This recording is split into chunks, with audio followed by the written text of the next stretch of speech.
আশার অফিসের আশেপাশের সমস্ত সিসিটিভি ক্যামেরার ফুটেজ খুঁটিয়ে দেখা হচ্ছিল। পুলিশ একটা জোরালো তথ্য চাইছিল যা কিনা এই অন্ধকার কেসের উপর আলোকপাত করতে পারে, আর শেষ পর্যন্ত সেই তথ্য হাতে এলো।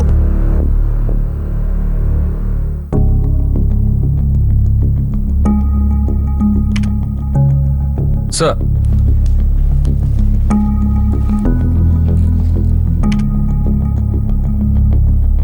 এটিএম এর ভেতরেরও ফুটেজ আছে? হ্যাঁ স্যার।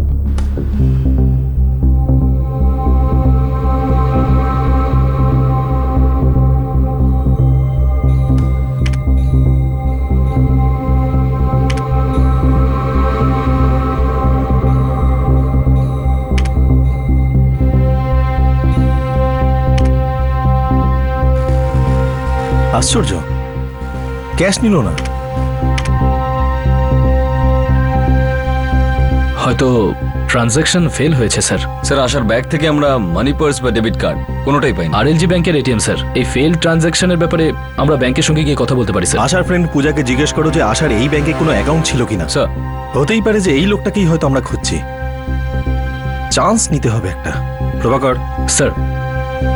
এই লোকটাকে ট্র্যাকিং শুরু করে দাও। Yes sir.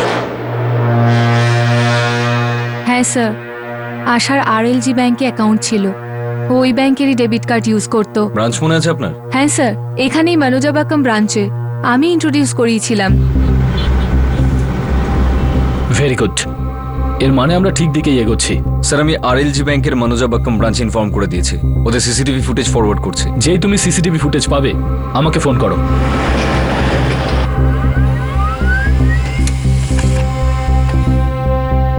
12 জুন রাত 11:45 আশা রামনের ডেবিট কার্ড থেকে একটা ফেল ট্রানজাকশন হয়েছিল।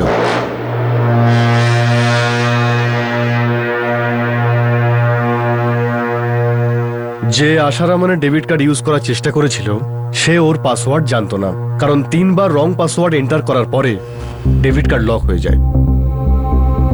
স্যার, একটা ব্যাপার তো ক্লিয়ার, খুনি যতটা আমাদের জন্য অপরিচিত ততটা আসার জন্য ছিল, কারণ ও আসার ডেবিট কার্ড পাসওয়ার্ডটা জানতো না। ও আশাকে প্রাণে মেরে ফেলেছে স্যার। ক্লিয়ারলি মার্ডার করার উদ্দেশ্য চুরি ছিল, আর হয়তো ও আশাকে মারার আগে ওর এটিএম এর পাসওয়ার্ড নিশ্চয়ই জানার চেষ্টা করেছিল স্যার। যেটা আশা ওকে দেয়নি, আর রাগের মাথায় আশাকে খুন করে দেয়। হয়তো হ্যাঁ, বা হয়তো না। এখনো পর্যন্ত আমরা এইটুকু জানি যে এই মুখ ঢাকা লোকটা আশার খুনি হতেও পারে, কিন্তু এই খুনটা কেন হয়েছে, কিভাবে হয়েছে, সেটা আমরা তখনই জানতে পারবো যখন এই লোকটার মুখ থেকে আমরা মুখোশ খুলতে পারবো। প্রতিটি ইনভেস্টিগেশনে প্রথম তথ্য, প্রথম লিড একটা স্ফুলিং এর মতো হয়, যার দ্বারা তদন্তে সেই আগুন জ্বলে ওঠে যার আলোয় কেস নিজের লক্ষ্যে পৌঁছে যায়। কিন্তু এই কেসের স্ফুলিঙ্গ দুর্বল ছিল, একজন মুখোশধারী মানুষ যার সম্পর্কে কেউ কিচ্ছু জানত না, আর এই খুনের উদ্দেশ্যও কোনো অ্যাঙ্গেল থেকে দেখা যাচ্ছিল না। প্রশ্নের পর প্রশ্ন উঠে চলেছিল, পুলিশের উপর চাপ বাড়তে, আর পুলিশের হাতে সময় শেষ হয়ে আসছিল। এই স্ফুলিঙ্গ নিভে যাওয়ার আগে ইনভেস্টিগেশনে আগুন জ্বলে ওঠা খুবই প্রয়োজনীয় ছিল।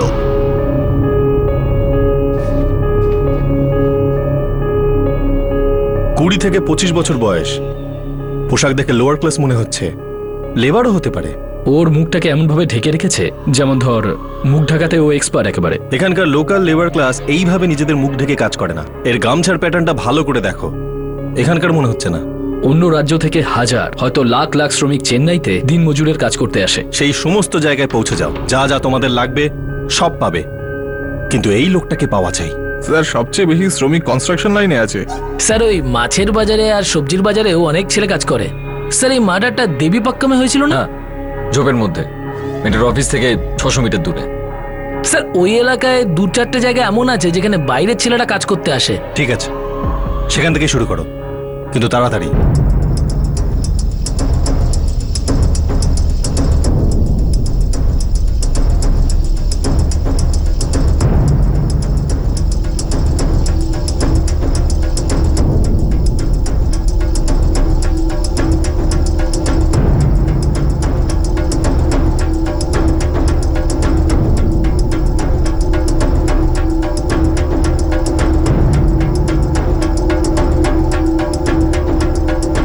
কবে হয়েছে এটা?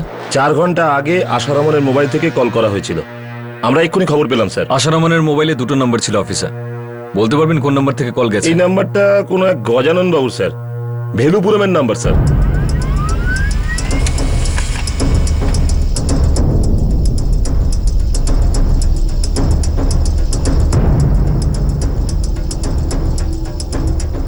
স্যার, গজানন কুরুসু আশারামনের বাবার ভাইপো, যে ওর জন্য মোবাইল ফোন আর সিম কার্ড কিনেছিল, যেটা শিবরামন নিজের মেয়ে আশাকে 1 বছর আগে গিফট করেছিল।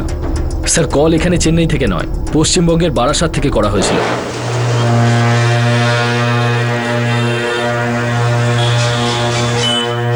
অন্ধকারে চালানো তীর আমাদের ঠিক লক্ষ্যভেদ করেছে।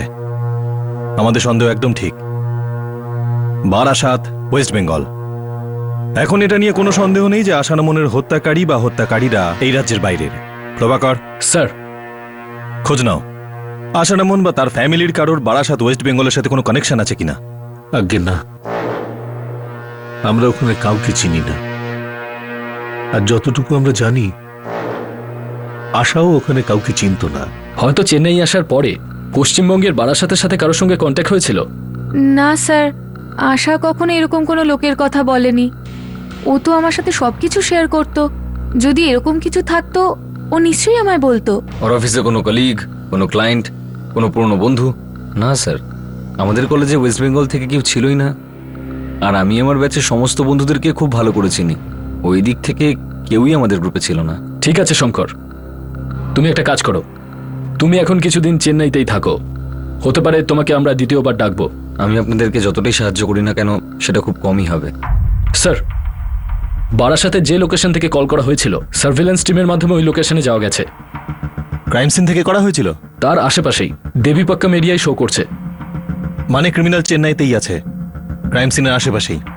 প্রভাকর, স্যার, ফুল অ্যাসল্ট, পুরো শক্তি দিয়ে দেবীপক্কমের 1 ইঞ্চি খুঁজে বার করো। বাইরের স্টেটের প্রত্যেকটা লেবার, বিশেষ করে ওয়েস্ট বেঙ্গলের সবাইকে রাউন্ড অফে নাও। Yes sir. Sir, West Bengal পুলিশকে ইনফর্ম করে দিয়েছে যে বারাসাতে যে নাম্বারে ফোন করা হয়েছিল তাকে কোয়েশ্চেনিং এর জন্য হেফাজতে নেওয়া হোক। গুড। এই মুহূর্তে আমাদের হাতে দুটো ইম্পর্টেন্ট সূত্র আছে। প্রথম তথ্য ছিল এটিএম এর সিসিটিভি ফুটেজ। দ্বিতীয় তথ্য ছিল আশার ফোন থেকে হওয়া কল বারাসাত, পশ্চিমবঙ্গে। একের পর এক তথ্য হাতে আসছিল আর পুলিশের তদন্তের রাস্তায় আলো ফেলছিল। মুখোশধারী ক্রিমিনালের থেকে পুলিশ আর বেশি দূরে ছিল না। আর তখনই আরো একটি স্ফুলিঙ্গ জ্বলে উঠল আর পুলিশের হাতে এলো এই কেসের সবচেয়ে গুরুত্বপূর্ণ তথ্য। এটা কতদিন আগের ঘটনা দাদা? 2 দিন আগে। তোমাকে দুলটা দেখিয়েছিল? দেখায়নি, জিজ্ঞেস করেছিল যে এই দুলটা কোথায় বেচতে পারি। এখন এই একটা দুল কে কিনবে বলুন স্যার? একটা সিঙ্গেল দুল? হ্যাঁ, একটাই তো দুল। শোন না, কফিওয়ালা চেনে লোকটাকে? বলছিল যে এখানে নাকি রোজই আসে। এখানে সামনেই একটা বিল্ডিং তৈরি হচ্ছে, ওখানকার নাকি সুপারভাইজার জগন। ওর নাম জগন স্যার।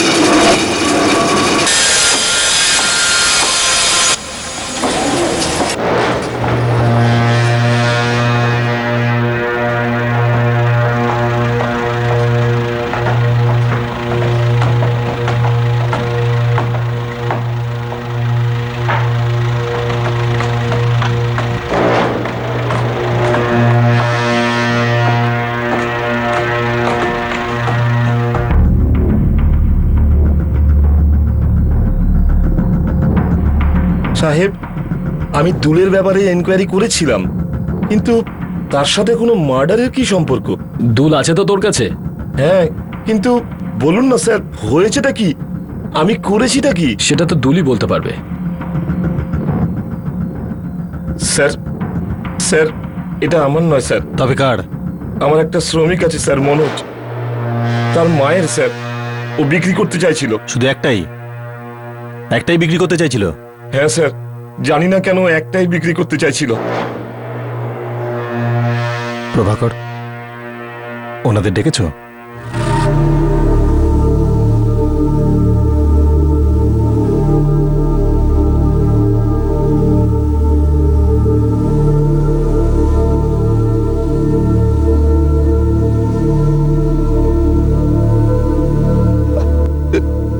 এটা আমাদের আশারই।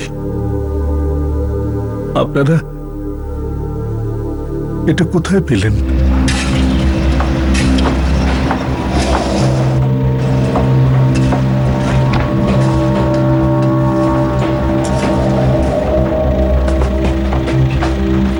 স্যার, ওই যে মনোজ, এ মনোজ, এখানে আয়। এই প্রভাকর, দাঁড়াও, দাঁড়াও।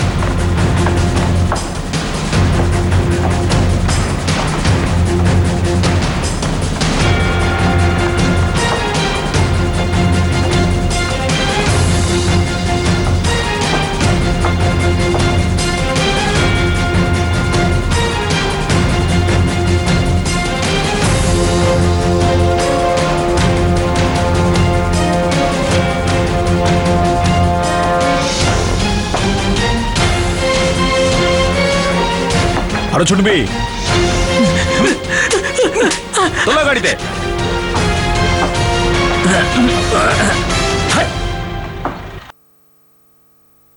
প্রভাকর, স্যার, সবার আগে এদের ফিঙ্গারপ্রিন্টস নাও আর ওয়েপনের ফিঙ্গারপ্রিন্টসের সাথে ম্যাচ করার জন্য পাঠাও।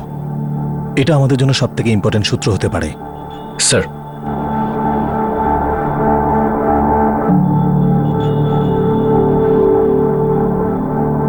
স্যার, এই মনোজ এই এসেছিল আমার কাছে কানের দুল নিয়ে কবে? 3 দিন আগে। এটা বেচতে হবে, আপনি ভালো একটা দাম পাইয়ে দিন না। এটা তো সোনার মনে হচ্ছে। হ্যাঁ, আমার মায়ের এটা, বললো বেচে দিতে। তোর মা এখানে কবে এসেছিল? মা এখানে আসেনি, গত মাসে আমি গ্রামে গিয়েছিলাম না, তখন আমাকে এটা দিয়েছিল। একটাই কানের দুল দিয়েছে তোকে বেচার জন্য? অন্যটা আমার ভাইকে দিয়েছিল। আপনি তাড়াতাড়ি বলুন না স্যার, মানে কত টাকা পাওয়া যাবে? স্যার, এই মনোজের গ্রাম পশ্চিমবঙ্গের কোথাও, বারাসাত না কোথায় জানো? বারাসাত, ওয়েস্ট বেঙ্গল। হ্যাঁ। আশারামনের ফোন থেকে কালকে বারাসাতে ফোন করা হয়েছে। আশারমন, ওই বিপিওর মেয়েটা যার মার্ডার হয়েছে? হ্যাঁ, আর এই দুলটা যেটা তুমি মনোজের জন্য বিক্রি করার চেষ্টা করছিলে সেটাও আশারামনেরই। তাহলে স্যার ওই মনোজ আর অনিলের সাথে ওই রাকেশও যুক্ত হবে হয়তো। রাকেশ? কে রাকেশ? রাকেশ দাস স্যার, ওই গ্রামেরই স্যার, আমার ওখানেই কাজ করে। আর ওই ফোন, ওই ফোন তো আমার কাছে স্যার। কি?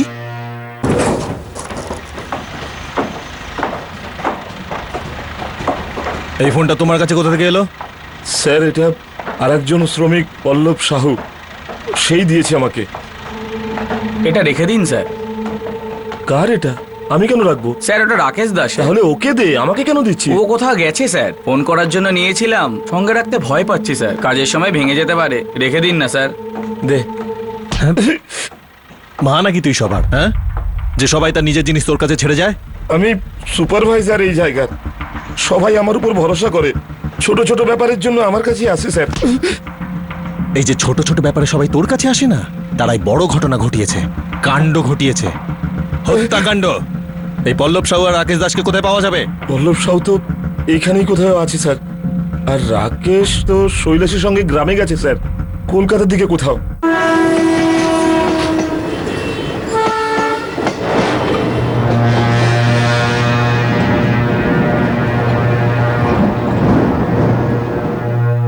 এই পল্লব সাহু যে তোকে মোবাইলটা দিয়েছে, যেখানেই থাকুক এক্ষুনি আমাদের সামনে হাজির কর।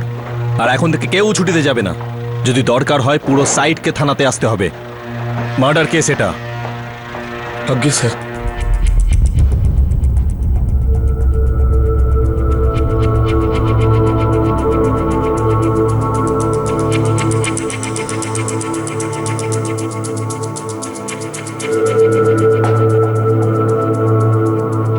এবার অনেকগুলো তথ্য সামনে এসে পড়েছিল আর আগুন অনেক দূর পর্যন্ত ছড়িয়েছিল। একের পর এক নতুন নতুন সাসপেক্ট সামনে আসছিল। মনোজ রায় আর অনিল পাঠককে তো নিশ্চিত দোষী মনে হচ্ছিল। এবার সুপারভাইজার জগন পল্লব সাহের নাম বলল, যে তাকে আশার মোবাইল ফোন রাখতে দিয়েছিল। আর তারপর রাকেশ দাস আর শৈলেশ বিশ্বাসের নামও উঠে আসে। এই সব নামগুলো সামনে আসায় একটা বিষয় পরিষ্কার হচ্ছিল যে এই চুরি আর হত্যাকাণ্ডে একাধিক ব্যক্তি সামিল ছিল, আর কেউ একজন ছিল যে সবকিছু জেনে শুনেও চুপ করেছিল। কিন্তু কে ছিল সেই ব্যক্তি, আর চুপ করেই বা কেন ছিল? স্যার, আমার মোবাইলের ব্যালেন্স শেষ হয়ে গেছিল, তাই রাকেশের থেকে ফোনটা নিয়েছিলাম ঘরে ফোন করার জন্য। রাকেশ, আমার ব্যালেন্স শেষ হয়ে গেছে, গ্রামে ফোন করব আর্জেন্ট, ফোনটা দে না।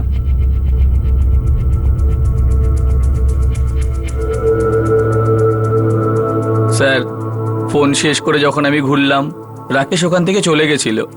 আমি বুঝতে পারিনি কি করব, কাজও ফিরতে হতো, তাই আমি ফোনটা জগন স্যারকে দিয়ে দিয়েছিলাম। বললাম রাকেশ আসলে ওকে দিয়ে দেবেন, তাই না জগন স্যার? আমি সত্যি বলছি তো?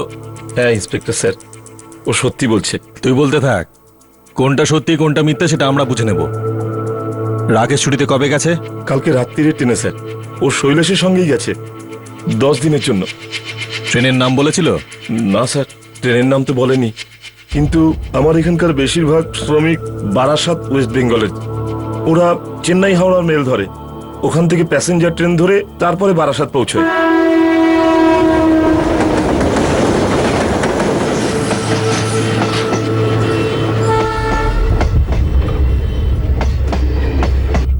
স্যার, মার্ডার ওয়েপন থেকে পাওয়া ফিঙ্গারপ্রিন্ট না মনোজ রায়ের সঙ্গে মিলেছে না অনিল পাঠকের সঙ্গে। ইন্টারেস্টিং।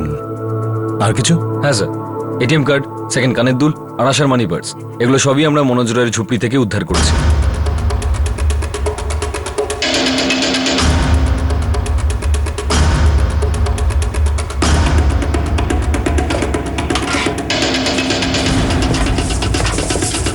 স্যার,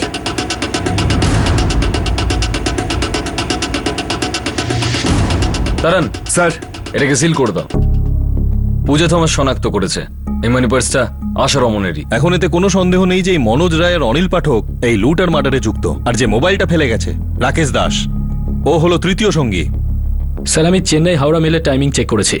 এই ট্রেনটা কাল সকালের মধ্যে হাওড়া পৌঁছে যাবে। প্রভাকর, একটা কাজ করো, এক্ষুনি কলকাতার একটা ফ্লাইট ধরো আর এই রাকেশ দাসকে হাওড়া স্টেশনেই ধরে নাও। সুপারভাইজার জগনকে সাথে নিয়ে নিও, মনে থাকে যেন কোনো অবস্থাতেই এই তৃতীয় সাসপেক্ট আমাদের হাত থেকে যেন না পালিয়ে যায়। Yes sir. তোদের আঙুলের ছাপ কেন আগে নিয়েছি জানিস?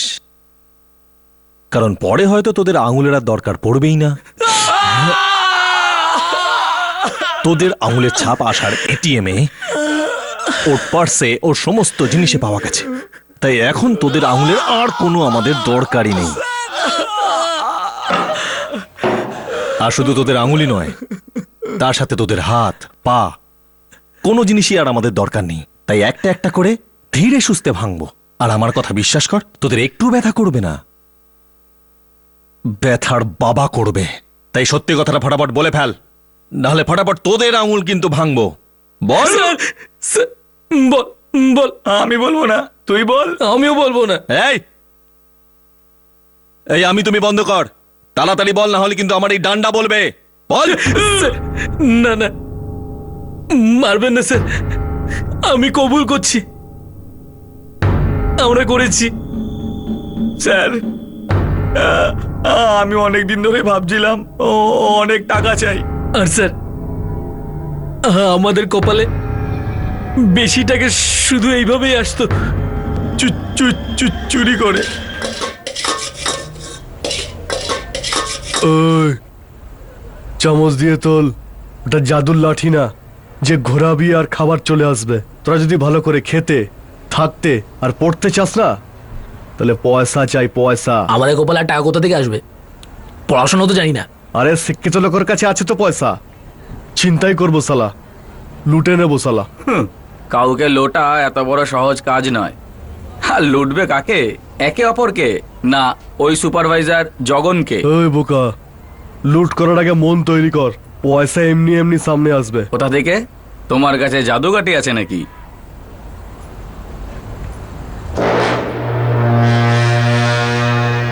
ওই যে আমাদের সাইডে একটা পেছনে রাস্তা আছে না, অফিসার বিল্ডিং এর লোকজন যায় ওখান দিয়ে। ওখানে সারা যারা রাতে কাজ করে, ওরা ট্যাক্সি অটো ধরার জন্য বড় রাস্তা অব্দি হেঁটে যায়, একদম সুনসান রাস্তা। ওখানে শুধু একটা জিনিসের খামতি আছে, আমাদের আমাদের খামতি আছে ওখানে। ওখানে চল যাই আর এই জাদুর লাঠি ঘুরাই, বহুত মাল পাওয়া যাবে। রাকেশ যতটা সহজ বলেছিল স্যার, অতটাও সহজ ছিল না। অনেক দিন অপেক্ষা করেছি।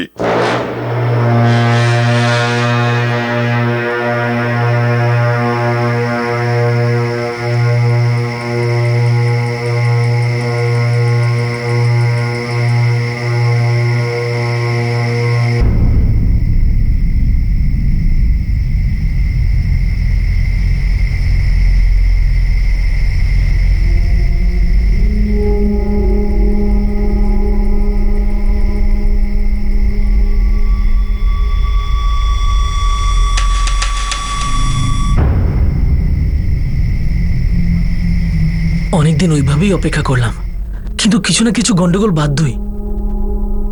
আমরা দুজন আশা ছেড়ে দিয়েছিলাম। রাকেশ বলল আরো এক রাত চেষ্টা করে দেখি। আর সেদিন রাতেই ওই মেয়েটাকে আমরা দেখতে পেলাম।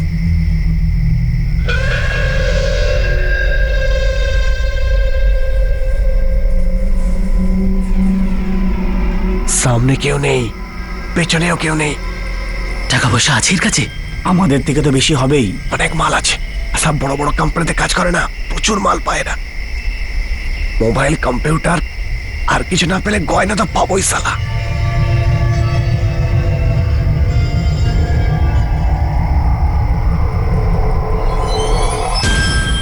স্যার, রাকেশের কাছে ছুরি ছিল।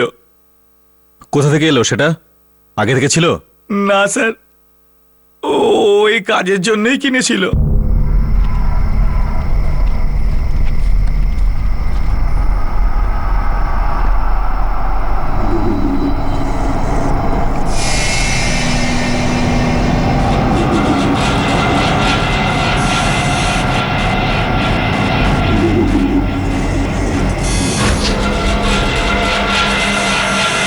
আমাদের শুধু পয়সা চাই ম্যাডাম, চিৎকার করলে সালা গলায় কেটে দেবো। আমি চিৎকার করব না, আমি কাউকে বলবো না। এই নাও, যত টাকা দরকার নিয়ে আমায় ছেড়ে দাও। শুধু 400 টাকা? আর পয়সা কোথায় হবে? আমি এর থেকে বেশি ক্যাশ রাখি না। এটিএম কার্ড আছে, আমি আপনাকে এটিএম এ নিয়ে যাচ্ছি। আমি ওখান থেকে ক্যাশ তুলে দিয়ে দেবো। ওই ম্যাডাম, আমাদের বোকা ভাবছো নাকি? ওখানে গিয়ে চিৎকার করবে আর লোক জড়ো করবে? আমি একদম চিৎকার করবো না, আমি কাউকে কিছু বলবো না। আমি শুধু ক্যাশ বের করে দিয়ে দেবো। আমি প্লিজ যেতে দিন। অনেক দিন ধরে অপেক্ষা করেছি, কিছু করব, কিছু হাতে পাবো। বোঝো এবার, কিচ্ছু তো নেই এর কাছে। ছাড় না সালা, জামাল পেয়েছি, আজকে সালা মজা করবো। না না না,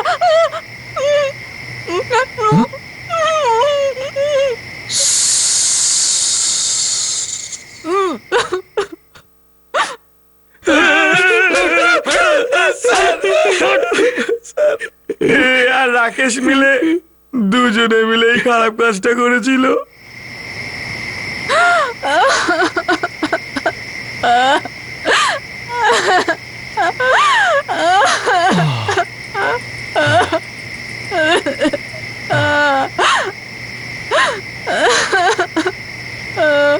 যা। না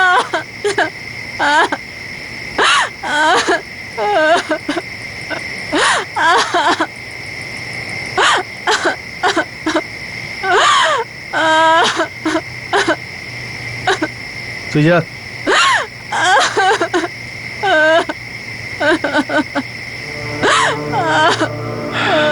চল আগে পাঠিয়ে দি। এই রাকেশ, কি করছো? তোর, এর আর নিজের প্রাণ বাঁচাচ্ছি। এ সালি বেঁচে গেলে না, আমরা তিনজন জেলে যাবো।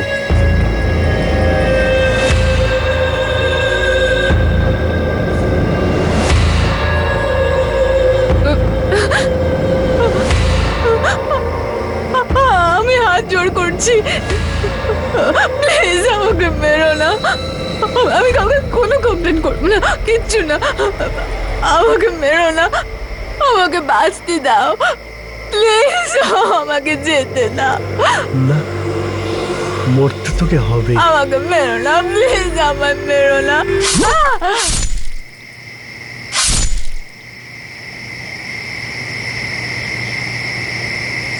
চ চ চ চ, আরে মালগুলো নে, ব্যাগ নে, ব্যাগ নে। আবে সালা কানে দুল নে, মোবাইল নে, কানে দুল খোল। হ্যাঁ ওদিকে ওদিকে, হ্যাঁ ওদিকে তাড়াতাড়ি কর। চল চল চল, বেরিয়ে বেরিয়ে, পালা পালা পালা পালা, চল চল চল চল।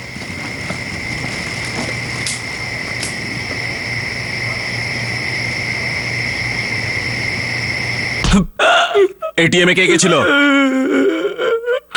আমি গিয়েছিলাম sir.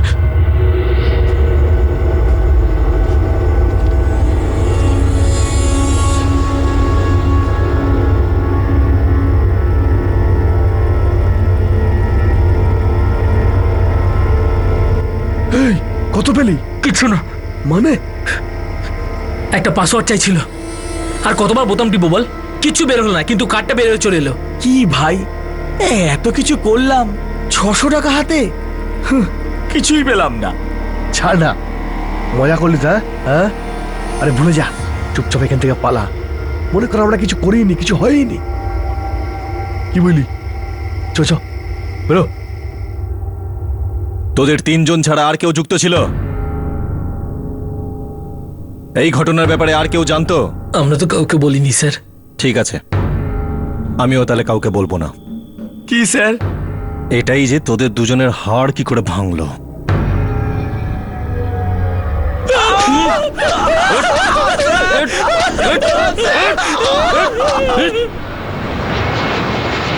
Chennai crime branch CID টিমকে যে কোনো উপায়ে মূল অপরাধী রাকেশ দাসকে গ্রেফতার করার দরকার ছিল, যাতে সে পালিয়ে যেতে না পারে।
বিপিও এমপ্লয়ি আশা রমনের শকিং মার্ডার কেসের তৃতীয় তথা প্রধান অপরাধী রাকেশ দাস শেষমেশ পুলিশের হেফাজতে এসে গিয়েছিল। ট্রেনে রাকেশের সঙ্গে তাস খেলছিল তারই বন্ধু শৈলেশ বিশ্বাস।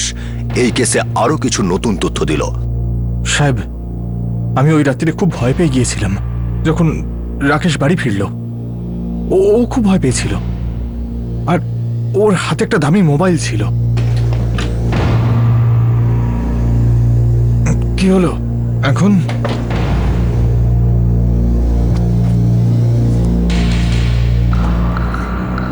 এই মোবাইলটা কোত্থেকে এলো? এত ঘামছো কেন বলো তো? কিছু ঝামেলা হয়েছে নাকি? কি খুন? কি কি বলছো তুমি দাদা? তাহলে তুই ওই রাত থেকেই জানতিস যে রাকেশ অনিল আর মনোজের সাথে মিশে এই মার্ডার আর রেপটা করেছে। রেপ? রেপ টেপ আমি জানি না সাহেব। খুন করেছিল আমি সেটুকুই জানতাম। কাউকে কিছু বলতে পারিনি, কারণ রাকেশ আমাকে হুমকি দিয়েছিল।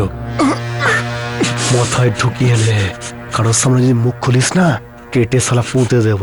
আর শোন, পালাবার চেষ্টা করবি না, নাহলে খুঁজে বের করবো, তারপরে কাটবো, বুঝেছিস? সাহেব, আমি শুধু এটুকুই জানতাম যে রাকেশ, অনিল আর মনোজ মিলে কাউকে খুন করেছে, কিন্তু কাকে খুন করেছে, কেন করেছে, এসব আমি জানি না সাহেব। আর আমি এই ব্যাপারে কিছু জানার চেষ্টাও করিনি। আর কিছু হয়নি সাহেব।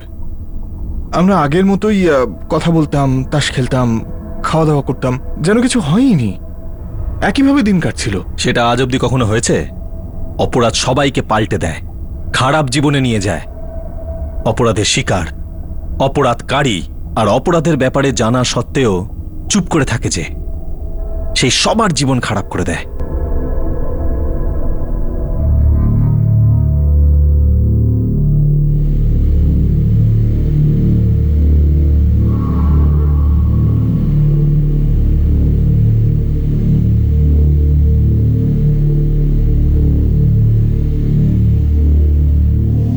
মিস্টার রমন, আশা ওদেরকে চিনত না। ওরা তিনজনও আশাকে চিনত না। ওদের শুধু টাকার দরকার ছিল। টাকা পেল না বলে আশা কি ওরা মেরে ফেললো এভাবে এত সহজে? হ্যাঁ, এভাবেই।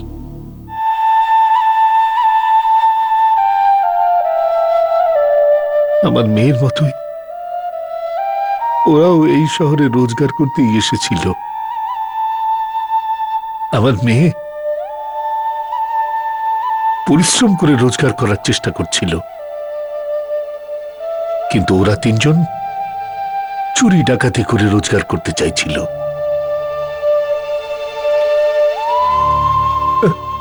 আমার আশা তো কারোর কোনো ক্ষতি করেনি, কিন্তু ওরা আবার আশাকে ওদের নিশানা করল, ওর সর্বস্ব লুটে নিল। শুধু টাকাই নয়, প্রাণটাও নিয়ে নিল একেবারে। আর তার সাথে আমাদেরও, আমাদের প্রাণহীন করে ছেড়ে দিল, আমাদের শেষ করে দিল।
তিন অপরাধী রাকেশ দাস, মনোজ রায় আর অনিল পাঠকের বিরুদ্ধে চার্জশিট ফাইল করা হলো।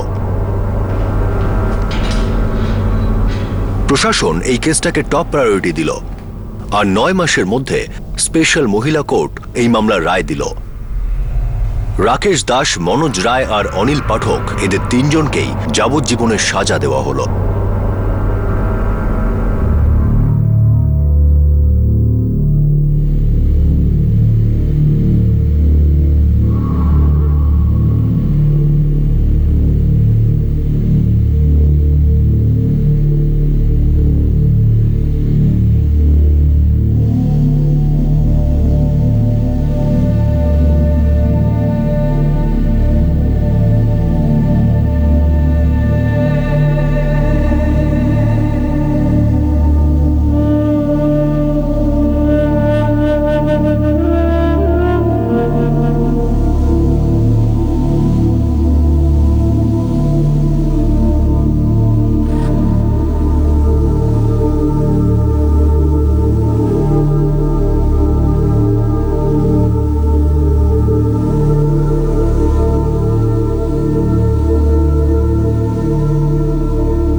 ধর্ষণের অভিযোগ প্রমাণ করাই গেল না, কারণ লাশ এত পচে গিয়েছিল যে পোস্টমর্টেম রিপোর্টে সেক্সুয়াল অ্যাসল্টের কোনো চিহ্নই পাওয়া যায়নি। আর শুধু অপরাধীদের স্বীকারোক্তির ভিত্তিতে প্রমাণ করা যায় না।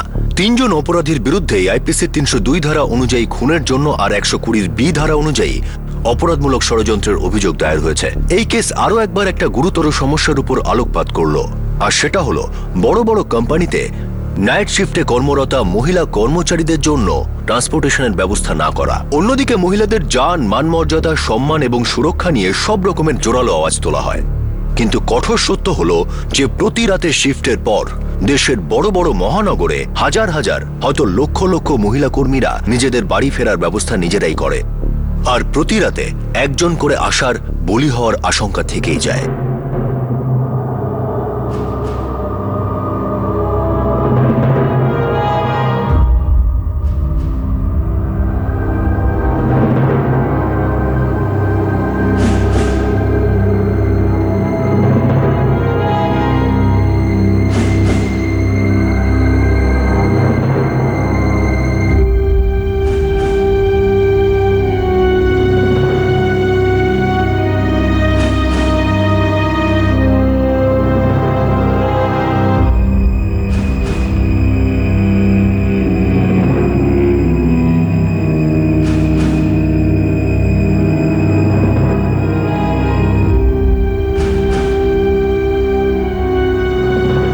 অপরাধীদের নানান রূপ হতে পারে, চেনা অচেনা বা মুখোশধারী। আবার মুখোশও নানা রকমের হতে পারে, কিছু কৃত্রিম বানানো আর কিছু ছলনার। কিন্তু মহিলা কর্মীদের যারা পরিচিত বা বিশ্বস্ত পুরুষ কর্মী বন্ধু আছে, যদি তারা তাদের মহিলা বন্ধুদের কাজের পর সুরক্ষিত জায়গায় পৌঁছে দেওয়াকে নিজেদের ধর্ম, নিজেদের ডিউটি, নিজেদের দায়িত্ব বলে মনে করে, তাহলে এরকম অনেক কেস এড়ানো যেতে পারে। এটা ঠিক যে এটা কোনো পার্মানেন্ট উপায় নয়, কিন্তু প্রতিটা অফিস, প্রতিটা সংস্থার এটা দায়িত্ব যে তারা তাদের সংস্থায় নাইট শিফটে কর্মরতা মহিলা কর্মীদের বাড়ি থেকে নিয়ে আসা আর বাড়িতে নিরাপদে পৌঁছে দেওয়াটাকেই শর্তহীন কর্তব্য মনে করুন। আর এটা প্রত্যেক মহিলার অধিকার, কোনো অফিসের বা কোনো সংস্থার দয়ার বিষয় নয়। শুনশান গলি, জনমানবহীন রাস্তা, এটা সব শহরেই দেখা যায়। আর এই সমস্ত জায়গাতেই লালসা বা বিকৃত মনস্ক মানুষ ওঁত পেতে বসে থাকে। এই কঠোর সত্য থেকে মুখ ফিরিয়ে নিলে অপরাধ রোখা যাবে না। অপরাধীর চোখে চোখ রাখতে হবে, লড়াই করতে হবে আমাদের সবাইকে। আপনাদের সঙ্গে আবার দেখা হবে ক্রাইম পেট্রোল সতর্কতা আরো একটা নতুন কেস নিয়ে। সবসময় সতর্ক থাকুন, সুরক্ষিত থাকুন আর দেখতে থাকুন ক্রাইম পেট্রোল সতর্ক। শিক্ষা একজনকে, জ্ঞান আমাদের সবার। জয় হিন্দ।